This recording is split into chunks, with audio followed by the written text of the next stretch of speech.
We'll go ahead and wait about a minute more. Very good morning to all of you.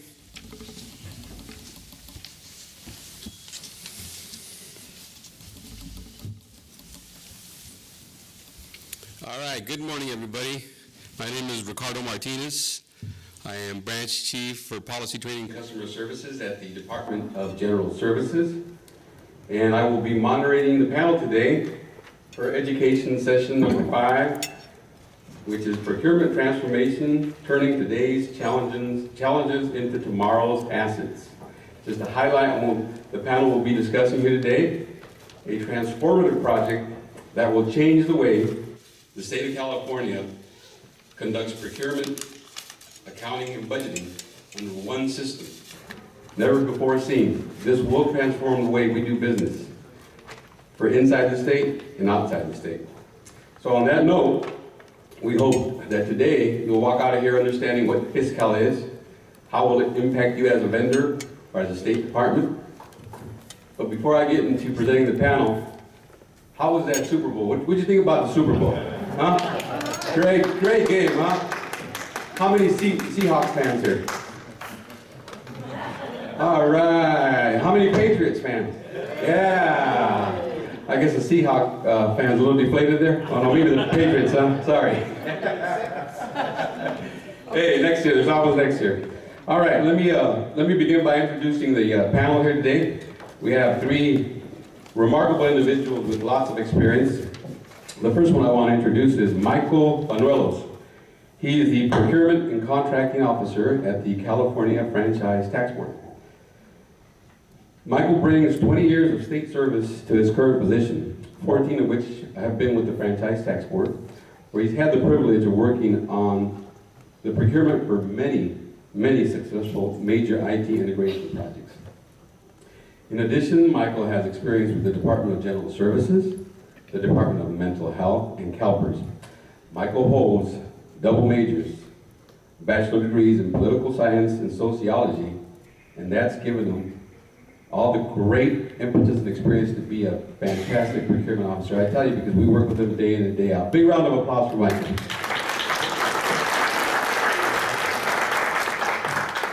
Next to him is Jim Butler. He is the Deputy Director of the Procurement Division at the Department of General Services, but he's also the Chief Procurement Officer for the state of California. Jim brings also a wealth of experience from the private and public sector. He was, from 2002 until 2007, the Director of Procurement at San Francisco-based Levi Strauss & Company, where he re-engineered legacy purchasing functions and deployed e-procurement tools across the enterprise. From 96 until 2001, he served in several senior manager positions with Dell Computer Corporation in Austin, Texas, including procurement. From 93 to 96, he led Asia business development efforts for a portfolio of venture-backed clients in Asia Pacific Ventures in Menlo Park, California. Mr. Butler holds a Bachelor of Arts degree in Japanese. He is fluent Japanese. You should hear him speak. He speaks beautiful. And an MBA, both from Brigham Young University, as well as the Certified Professional of Supply Management credential from the Institute for Supply Management.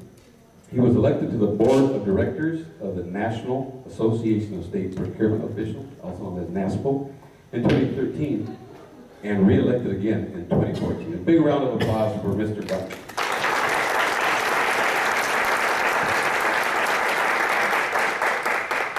And last we have Jeff Uyeda, the Executive Partner for the project that I mentioned today, FISCAL, which is known as the Financial Information System for California. Mr. Uyeda has served as Assistant Chief of the California Department of Technology, Office of Technology Services, since 2012. He served also as Deputy Director of Administration at the California Highway Patrol from 2010 to 2012, and was manager of multiple awards programs at the California Department of General Services. In addition to that, Mr. Uyeda was Business Development Executive for IBM's State and Local Government Practice from 2004 to 2009. Mr. Uyeda brings close to 30 years of state experience in the accounting, budgeting, and procurement perspective. So big round of applause for Mr. Uyeda.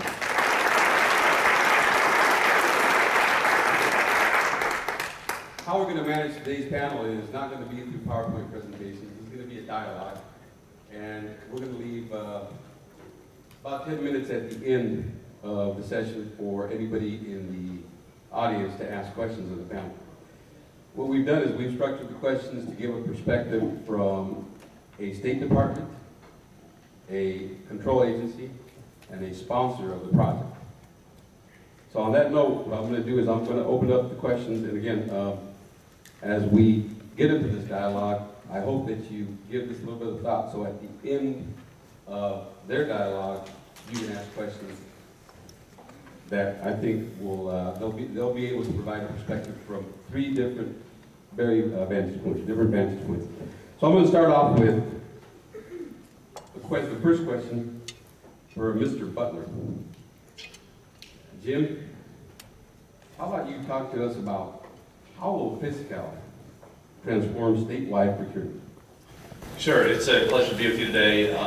Fiscal is a project that actually prior to me even coming onto this state, when I was interviewing for my job, I read through the state's budget, I found out about this project, and it actually made me really excited about the opportunity because I've implemented ERP systems and e-procurement and a bunch of other environments. They're actually hard to do, they're really hard to do well, but when you get them right, they can have a huge impact, a huge change. So the part of transformation I want to talk about in relation to Fiscal is really about collaboration. There's a lot that actually will change because of Fiscal. I know Michael and Jeff can talk about some other pieces, but even just the fact that we're in a room today talking about procurement and talking about procurement systems is a different kind of experience to have in state procurement. In fact, a couple of years ago, working with Ricardo, we started what we call our Purchasing Authority Roundtable. And for the first time, tried to get all of our CPOs together in a room on a quarterly basis to address issues. And while that's helpful, once we have a system in place where we can share data, we can see what other people are buying, see what we're buying, that will accelerate dramatically. All of a sudden, we'll have real opportunities to collaborate in the way that we source. So let me give you an example. It's common today in the state for agencies to be buying from the same supplier, sometimes the same items, and have no idea what everyone else in the state is doing about that. And we're really inhibited from getting that kind of information on anything with the largest purchases because our systems don't really communicate with each other. Of course, we have our awesome Skippers tool. Show of hands, who's ever had the pleasure of using Skippers in here? A couple of you. You still work for the state? I can't believe it. Skippers is actually, when it came on board, it was a form of transformation for the state. It's a really important form of transformation because for the first time, people were actually reporting what they were spending, but there's a great deal of lag in Skippers reporting, and there's not a lot of great detail either. So, from my perspective, Fiscal really gives us this opportunity to start to work with each other to drive better terms and conditions, to drive better pricing, to consolidate the purchases that we make. It's actually, if you go back and look at the business case for Fiscal, and I'm on the steering committee, and I remember the days 4 or 5 years ago when we put together the business case and the cost-benefit analysis that I think was part of SPR 3, over 40%, almost 50% of all the benefits from Fiscal are procurement related. Does that surprise anyone to hear that?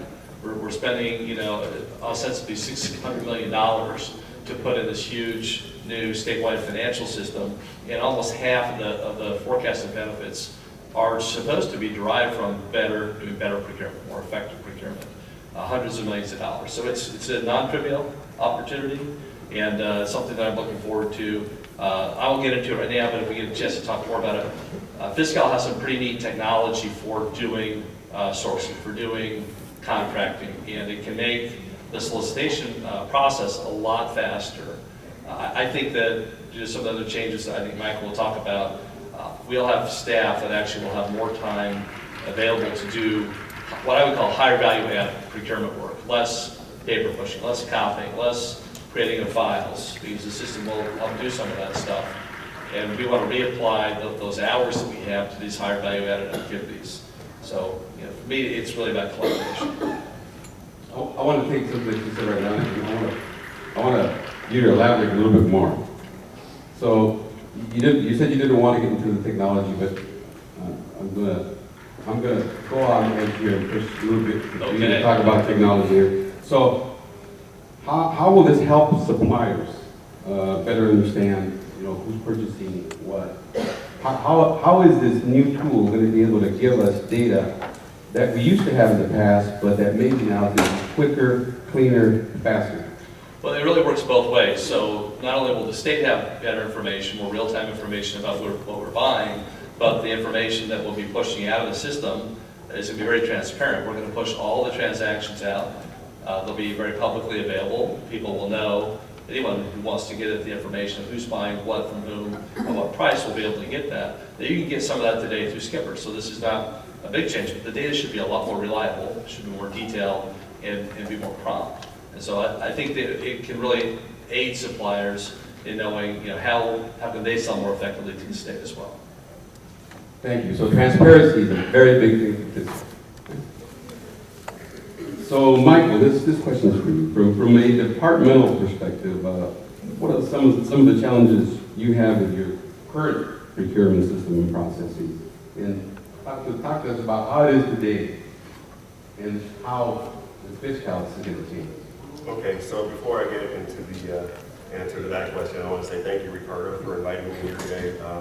It's always a pleasure to come up here and represent my department, the Franchise Tax Board. But in the context of sitting up here today, I look at my role here as really representing all state departments and the strong workforce that we have, the hundreds, if not thousands of people that do procurement in the workplace. By show of hands, can I get a sign of how many of you actually do procurement in some form or fashion, whether it's budget, accounting, planning, writing contracts, those types of things? Okay, so yeah, it's pretty big, and we understand there's some disparity from department to department about how you guys are set up.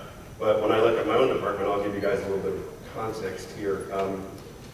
We have about 20 staff that support the Franchise Tax Board, and all we do is procurement. We have a centralized procurement area, and the normal statistic that I would give is we conduct about 2,000 transactions per year, and that's for a total spend of about 40 million. And that 40 million is more or less just to keep the lights on type of procurements, a few smaller projects on there. Every 3 to 5 to 7 years, we do a very large project. So we have one contract right now that's worth $401 million for our tax modernization system. But the number that I normally give is 2,000 transactions per year for about roughly a $40 million spend. And it's very interesting because as I was listening to that last speaker from the Department of Water Resources, they hit upon so many key elements there about resources, and it's difficult to get resources for administrative positions. So with the 20 people that I have, they're not knocking down our doors to give us more staff to do more or better work. We tend to have a better record getting positions for auditors and collectors because we can say if you give us X amount of auditors or collectors, we can bring in X amount of revenue. I can't really do that with procurement. So the 20 that we have to make do with that. And I look at those 20 staff, and to the extent possible, we should be doing everything that we can in our department to maximize the efficiency of those 20 staff. Jim alluded to it really quickly. We want our staff to be doing those really important things. Where's Marnell? Marnell, you're here somewhere, right? I want my staff to be working with your staff or the technical staff on developing requirements and statements of work and finding efficient procurement solutions to help the department. I don't want my staff spending time doing a lot of administrative paperwork. For some of you, you're probably very familiar with that, with the 204 process. I was going over in my head last night a little bit of the administrative work that I hear from some of the staff that just seems to grow and grow and grow over the years, where we're doing more check boxes and check this rather than what is the problem we're trying to solve and how do we use our procurement tools to solve that. So that's one thing, really, the efficiency of the use of our current resources. Another thing is the small business and disabled veteran business reporting tools that we have. Anybody out there know what the target goals are? 3? Did I hear 3? 25 and 3. So sold to the man in the blue shirt. So at the end of the year, we have to report to DGS what our spend is, and the target is 25% of our contracting dollars go to small businesses, and 3% go to disabled veteran business enterprises. It takes us roughly 3 weeks to run that report. So after June 30th hits, we start running in July with reporting our numbers because I believe the report's due in August. So that really is a tremendous workload that we have to do. And for the 20 years that I've been in procurement and franchise tax board, it's always been a manual process. Yeah, we have systems and we have databases, but for some reason, it always ends up being that at the end of the year, we actually have people still sitting there going through purchase orders, looking for subcontracting dollars and things like that. So not just with the SD and DBPE reporting, but with other things. You know, Jim, on a macro scale, is looking for what data can we have to better support departments for sourcing contracts and things like that. On a micro scale, I would like to have that same data so that I can go to my executives and say, this is what we're buying. Can we make some more strategic decisions about what we want to buy? Or if we're looking at issues such as environmentally preferable purchasing, what types of data can we use to leverage those programs that we're trying to support within the state? So data and reporting is another big issue. Within our own department, and this might touch a nerve to some of you out there, we still use very disparate systems out there. So we've got our requesters on one system, we might have our budget office on another system, we might have procurement certainly on our system that generates purchase orders and contracts, we might have our accounting on another system. A lot of the work that we're doing still is very duplicative, right? So it starts from the requester all the way through accounting to make the payment, and we're entering things in different systems. I remember about 2 years ago, we sat down with a group of our customers, so to speak, and we started writing things on the wall. I won't call it a full business process re-engineering, but we realized, wow, we've got 7 different areas in the department that are keeping a copy of every single purchase order and contract. So number one, that's a lot of human resources. And number two, if you look at something as simple as our network drives, we're taking up a lot of space that can be used for other things. And I'll be honest, that day where we said, can we find a central repository where we all can go to those contracts, we thought we just cured cancer, right? We thought we were brain, neurologists or something like that. So that was a big deal. So that efficiency is something we might be looking for some improvements on in the future. And with the disparate systems that we use from department to department, I'll be honest, the purchasing, don't ask me why, okay? Whoever was there 20 years ago named our purchasing system the purchasing management system. So guess what we call it? Right? I won't say it, had I been the manager, I probably would have nixed that acronym, but our purchasing management system and our contract management system, that's supported by our internal technology people.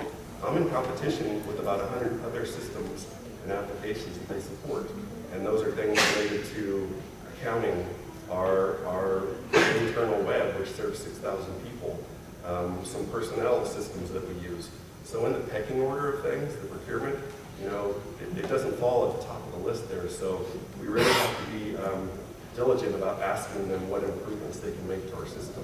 And sometimes these things take, it's simple to us to change something in the system, but I'm not a programmer. But they have to fit it in with all the other workload that they have. So I guess I'd say those are some of the main challenges that we have right now. That's remarkable. So let's shift into another area that I want to talk about right now. How many vendors are out there today? How many of those vendors are small businesses or DVB? Only one? Well, we need to get more small businesses here. That's, again, in our DGS. This question is for Jeff. Let's talk a little bit about how the vendors are going to interact with the system. How will a vendor maintain its will a vendor be able to maintain its existing small business or DVBE certification number, or are we going to start all brand new? Thanks, Ricardo.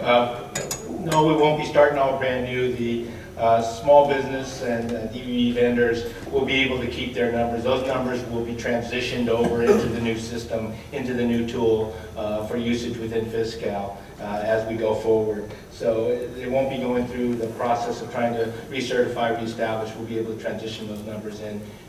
Along the lines that Michael and Jim were talking about, I think the biggest part of this is that Fiscal is a tool. And it's that tool that it's trying to evolve into a better process that I think Michael mentioned, rec to check, but a better tool that can address that full process maybe within one system. I think the biggest part of this is the consolidation of potentially many systems and the data from those into one centralized system, into one system that could be accessed, that could be utilized for the transparency of the processes that are involved here. This is, again, that tool to be used by all of the folks, and I think the other function of the tool itself that needs to start to transform within government is the realization, I think, in bringing some context and structure to more of a people-centric look at how we structure and value some of the programs that are going out from all of our areas and all of our departments as we go forward, and how we provide those services or those commodities that we do as government around that. Sometimes we got involved and we got very enamored and centralized around the program. The programs dictate the program, and the program is important, don't get me wrong, and those core programs that go out to our citizens and go out to our constituents and go out to and how we utilize them, but we have to, I think we've gone to a more people-centric look at things, and based on that, I think the tool is transforming and evolving to address those types of concepts around it, and that will be helped by, hopefully, by the consolidation of all the data and all the systems that exist now within the process right now. All right, thank you. Jim, you mentioned how procurement has impacted the business case for Fiscal. Would you elaborate a little bit more and tell us what areas do you think are going to become more effective, improved, streamlined? Talk to us a little bit about that. Sure. I think the best example is our statewide contracts today. DGS issues, just on our statewide side, probably about 100, between 100 and 140 different statewide contracts.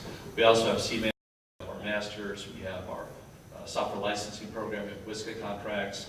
Fiscal will actually let us put all of those in one place for the first time, where when you go to use that contract, it will bring all the metadata with it. So say that you want to go buy a new server, you have to buy computing hardware for your data center. Those are all in the statewide contract. As you go through, you'll be able to pick out the items. It's like a pick list. It's not, I'm not going to say it's Amazon worthy. It's not that cool, the shopping experience, but it's like that. And essentially, it's got a catalog. So when you pick out the items, they automatically bring with them the right price. Number one, right? So that's important from a compliance perspective. They bring with them all the performance data that's related to that. For our EPP efforts, our environmentally preferred purchasing program, it would also bring information, metadata about, it could be plug loads, it could be things like emissions, in a different commodity, it could be toxicity, so we can get the EPP data with that. So the DGS will be loading up all these contracts with all the information about the items in the system, so that when users go to buy that, they don't have to manually track and report all that information. We get it on the natural. And it also helps us from a compliance standpoint to see, sometimes the things we put on our statewide contract are not the best item. We only know what we know when we go out to bid, but especially with technology, things change very quickly. We may need to make changes. If we see a lot of off-ramping to different technology that we don't have available, we can then go quickly add that back into the contract. So I think that in the area of statewide contracts, CMAS, to a lesser extent, but especially SLP and WISCA contracts, buyers are going to get a lot richer shopping environment, and that data will automatically come with it. Okay, thank you. So again, efficiency, transparency, integrity, it's all going to be under one roof. So, Michael, you talked to us about your current challenges. We talked about how it works today. But as wave number 2, which is upon us, which will occur July this year, what is your department most looking forward to when the system gets implemented? I thought I was done.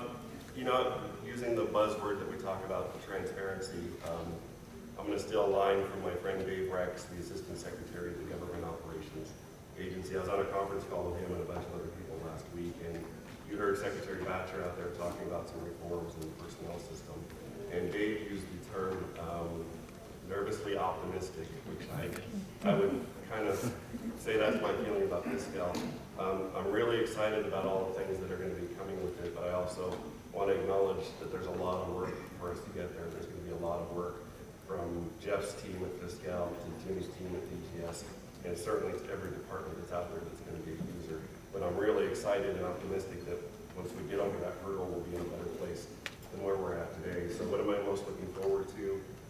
Getting back to some of the things I talked about earlier, that idea of a rec to check system where maybe we can have a little bit more continuity within our own department about what systems we're using, and not being in so many different databases and systems. That is very appealing to me. Because I'll be honest, sometimes we'll be doing our purchasing system, doesn't work for what accounting does in their system. So, there's a little bit of back and forth between you need to do this to accommodate our system. Hopefully when we're all on one system and it's seamlessly integrated, that's my hope, is that provides some efficiencies there. I'll give you a couple of examples that kind of stand out right now. The idea of a centralized vendor file is really appealing, because what that does, what that means to me is that it positions the state better to maybe do some things a little bit more efficiently than we do now. I would not be surprised if I went to my purchasing management system and my contracts management system and I have 20 entries for IBM. And that's because each time we do a transaction with IBM, sometimes it's the warm site contract that's in New York, or sometimes it's the IBM office. It's on Gateway Oaks in Sacramento. So we've got a database with 20 different IBM entries in there, and that's incredibly difficult to manage because you never know which is the right one, which is the latest and greatest, which is the updated one. Some of the kind of busy work that I talk about, and I don't want to minimize the busy work because these are some things that the legislature has declared are important for procurement.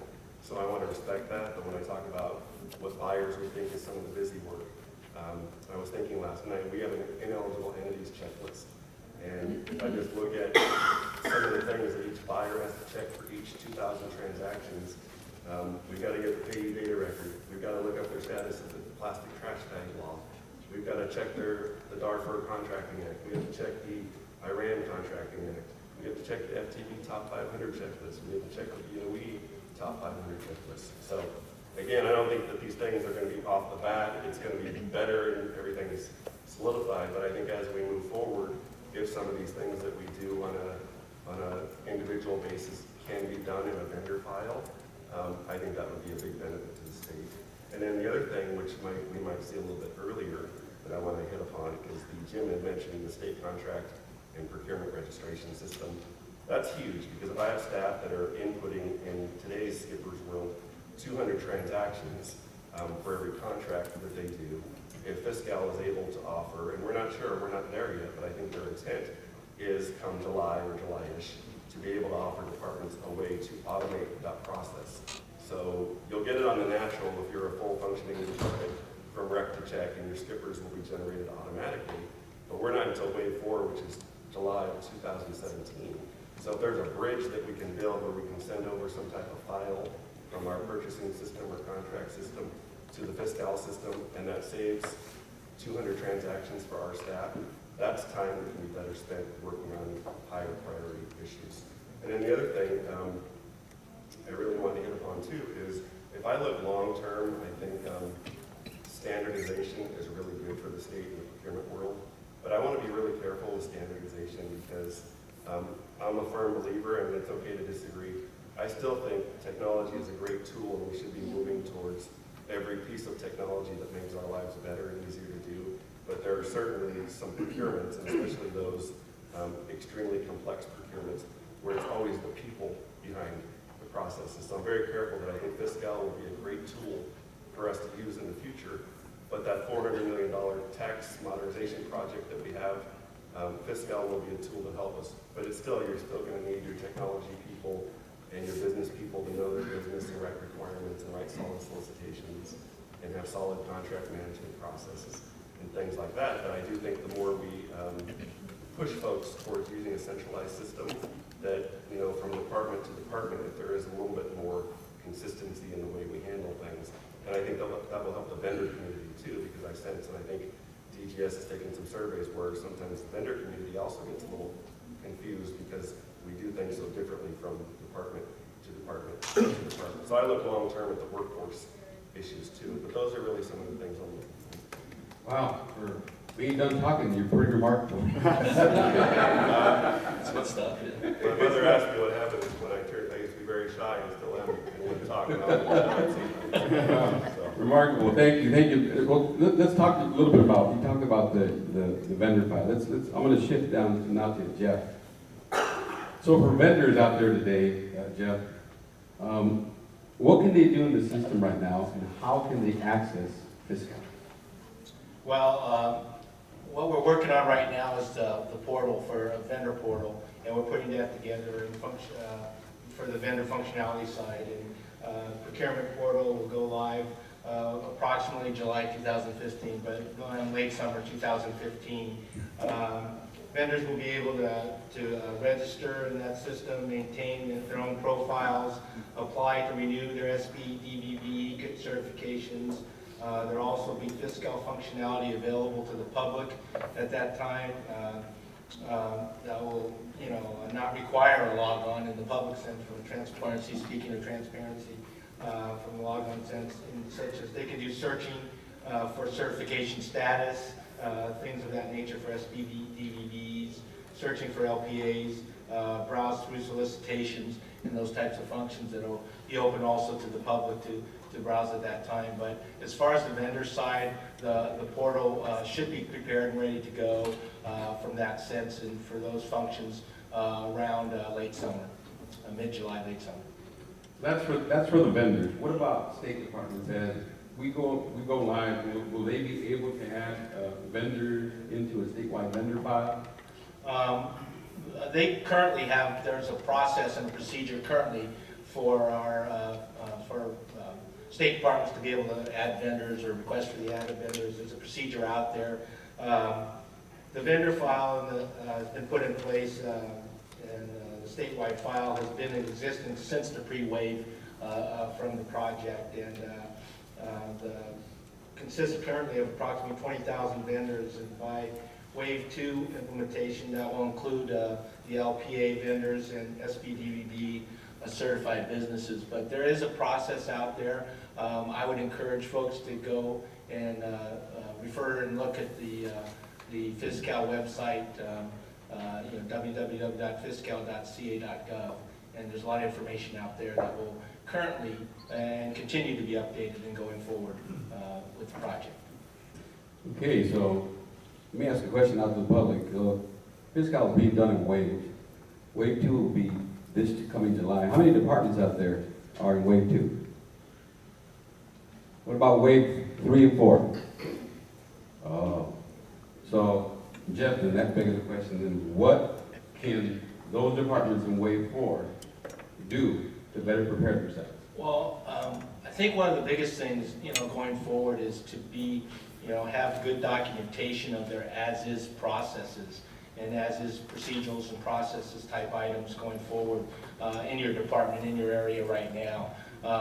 That will assist when you go into, when they bring forward the new tool, the Fiscal tool, it'll make it easier to match up that functionality and even down to desk level, matching up the desk level functionality to the new tool and to the functionality structure or command structure, whatever you'd like to call it, of the new tool going forward. There could be the need to transform, since we're using that word today, transform a little bit those processes, those procedures at the desk level even that down to those workstation levels, I'm going to call them, to go forward with the process or to adjust the process in those means or to utilize the tool to the fullest extent possible.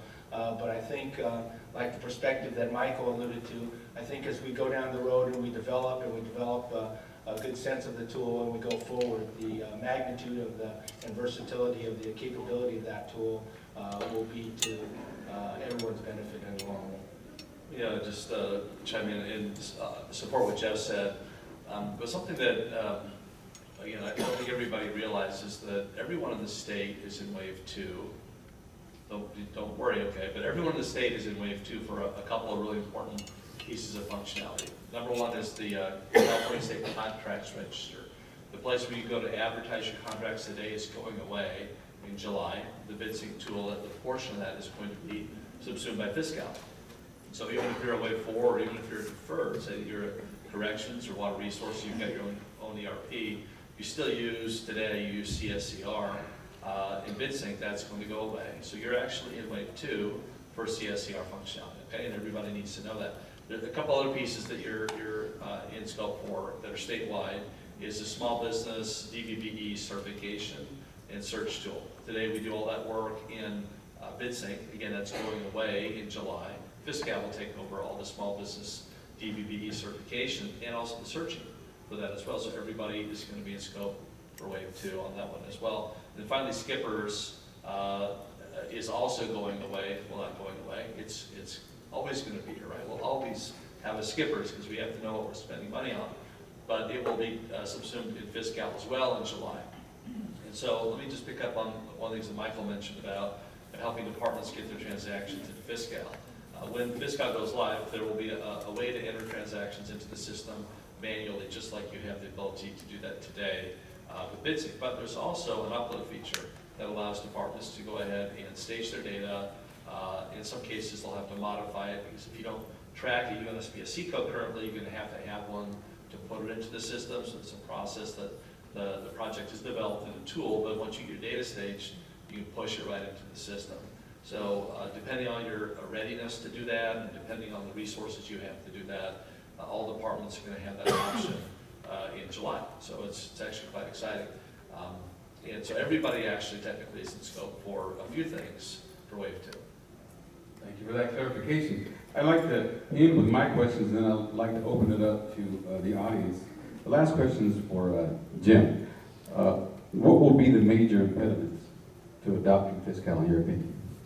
Sure. You know, as I mentioned, I've done a few of these before, and I don't want to cast a pall over this, so take what I'm saying with a grain of salt, please. But these are really hard to do. ERP systems are really hard to do. I went to Dell in 1996, just left Silicon Valley, where I'd been working as a business development guy with a lot of really smart, entrepreneurs. Paul Allen was one of our clients, right? And so we're working with these really brilliant people. And I go, and for the first time in my life, I'm trying to help implement a system in a big corporation, this big statewide system. And Dell was actually already 2 years into their implementation of an ERP system. I won't mention the name. But within just a few months after I got there, the company pretty much realized that it wasn't going to work. And they actually had to unplug the initiative and wrote off over $100 million in losses. So I started researching that. And every month or so, I would find another example. This is all in the private sector, by the way, of where a company had to abandon a large ERP initiative. And it really surprised me. And I found out that, in research, only about 50% of these work the first time. So what am I trying to say? Are we going to fail? Well, no, we're not going to fail. We're going to succeed. But these are really hard to do. So the first and most important thing about success for Fiscal is about attitude. It's about what we think we're going to get done and how we approach it. So what we talk about with our team is that it's easy to criticize big projects. They're big, they're fat, they're slow moving, easy targets, right? You can always find something to complain about, something to criticize. We just decided we weren't going to be those people. We were going to be part of the solution because these are hard things to do. We're trying to move a lot of technology and a lot of people and a lot of processes. And we had a great CFO at Dell, Tom Meredith. He used to talk about people, processes, then systems. Systems were always last. Just to support what Michael said earlier, it's all about the people and how good the processes are, and then you can apply systems to make it work. Fiscal's not solving any problems. Fiscal's not solving any problems. Our processes, combined with our people, enabled by Fiscal, will solve problems, okay? But unless we have the right people with the right processes, the system can never be successful. So just our approach to the system is really important, number one. And then the resources. It takes time and effort to make these things work. We're doing this at a statewide basis, but every department, when you go to adopt Fiscal, even if it's just something like CSCR, you've got to take time to sit down with your people and map out your processes the way they used to be and figure out how they're going to be under the new system. But if you don't do that, you'll fail. Day one, the system will be turned on, and then we'll know what to do. Now, how can we help? The project, the DGS, we have a large communication effort that we're just kicking off. We're about a month and a half early on the session, unfortunately, because the software is actually all built. It's actually in testing right now. But we don't really have a lot to show you. It would be great to get you the screenshots and show you what's going to happen. That's coming, okay? The training is coming. There's going to be CANS training that you can access on your own, as well as classroom training. But again, as a business, you have to decide with your people, you're going to take the time to get ready for this and to make it happen. Hey, can I add a couple things onto that? We tend to run into each other sometimes at forums and other meetings because I deal with DGS a lot.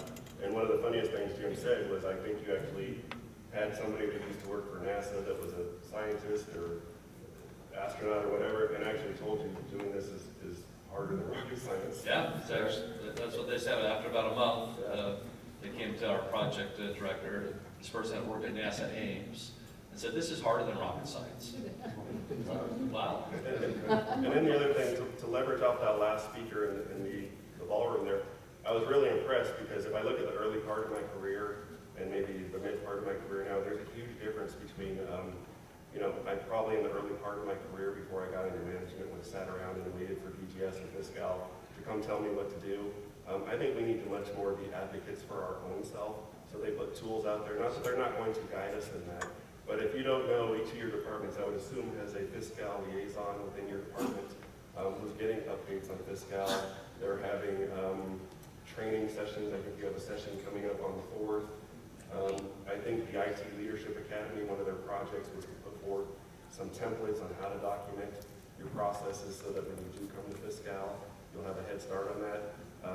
I think we really need to kind of take it upon ourselves actually to be very proactive and at least read the newsletters to get an idea of what's coming, because there are going to be a lot of people surprised when one day July comes along or whenever Fiscal gets turned on. I didn't hear about this. Why didn't I know about any of this? There's a lot of stuff out there, and I think for the most part, it's being communicated to the departments, but we always wonder how far does that stuff flow down within the organization. So ask around your departments to the extent that you can. What are we doing to be prepared for Fiscal? Go out to their website, find your liaison. Maybe they're open to answering some questions too, but we really need to kind of help ourselves because these guys here, they're going to be really busy in a couple of years. All right, we have about 4 minutes for questions from the audience. We have questions in the back. Please. Speak loudly, please. Yeah, Jim, what are you doing to prepare the vendor community for this transition? Quick question. I think the vendors that will be primarily impacted are our small business and DVBE customers. So one of the things we did last year is we automatically extended the certification for all SPs and all DVBEs into 2016. As a result of that, no SP or DVB that's currently certified will have to use the system to get recertified until the system's been up for at least a year. And we'll still have to take all the newcomers, right, and put them through the system. And so we've got a plan to do that. We're working on it. And then the other thing is that people may not realize Fiscal actually already went live a year ago. It's been up and running for a while. We had a Wave 0 and a Wave 1 launch. And as a result, the processes that will be required to bring vendors online and to issue purchase orders to them and pay them are already in place. So the Fiscal team, and Jeff may be able to address this more, has an approach to onboarding vendors, to getting the 204s, to getting them set up. Yeah, and we have been still continuing to utilize some of the forums and so forth around procurement that are out there to bring some presentation and some awareness and some training and some communication to that. But we're in the mode of, in the process of starting to intensify that in the communication sense and so forth right now. There actually will be a mailer go out. I think it's starting next week. The controller is sending out 150,000 mailers.